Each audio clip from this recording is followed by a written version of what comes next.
selarasnya doa dan perkataan saat tidak berdoa. Kata selaras menurut Kamus Bahasa Indonesia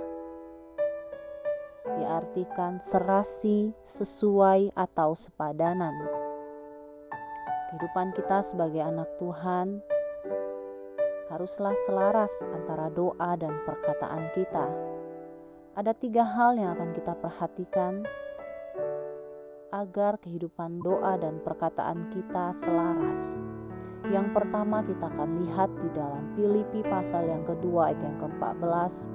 Firman Tuhan katakan, lakukan segala sesuatu dengan tidak bersungut-sungut dan berbantah-bantahan.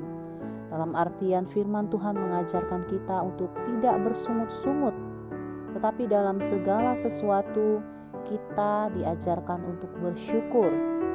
Kalau kita belajar tentang kehidupan bangsa Israel, saat mereka bersungut-sungut, saat mereka tidak mengakui kebesaran Tuhan, yang harusnya perjalanan menuju tanah Kanaan memerlukan beberapa hari, namun karena mereka bersungut-sungut menjadi 40 tahun. Dan yang kedua, Matius 7 ayat 1 dan 2 katakan, janganlah kamu menghakimi supaya kamu tidak dihakimi.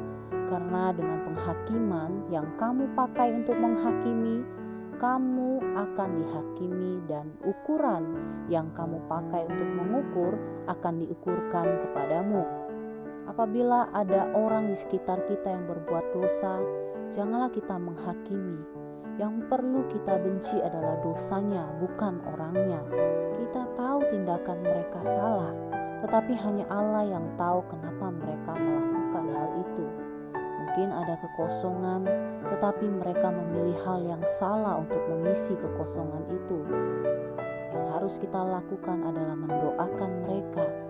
Jangan menghakimi, tetapi lebih memberi belas kasihan agar Tuhan lebih cepat menjawab doa kita. Ada banyak orang perlu didoakan. Dan yang ketiga, di dalam 1 Tesalonika 4 ayat 11 katakan, dan anggaplah sebagai suatu kehormatan untuk hidup tenang, untuk mengurus persoalan-persoalan sendiri dan bekerja dengan tangan seperti yang telah kami pesankan kepadamu. Biarlah setiap kita berusaha untuk hidup tenang, mengurus urusan kita sendiri. Jangan memberi pendapat bila tidak diminta. Ya, tidak perlu banyak bicara. Buka mulut untuk bersyukur. Dan biarlah ketika kita membuka mulut, kita menjadi berkat bagi orang-orang yang ada di sekitar kita. Puji Tuhan, Tuhan Yesus memberkati. Kita berdoa. Terima kasih Bapa yang baik. Kami bersyukur Tuhan buat renungan pagi hari ini yang kembali mengingatkan kami untuk kami dapat menyelaraskan kehidupan kami, perkataan kami di saat kami tidak sedang berdoa. Kami adalah orang-orang yang tidak hidup dalam persungutan. Kami juga tidak menjadi hakim atas sesama kami.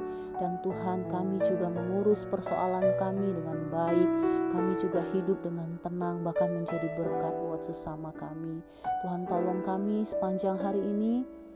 Roh Kudus pimpin langkah kami, tuntun kami senantiasa Tuhan, sehingga kami terus ada di dalam kehendak Tuhan.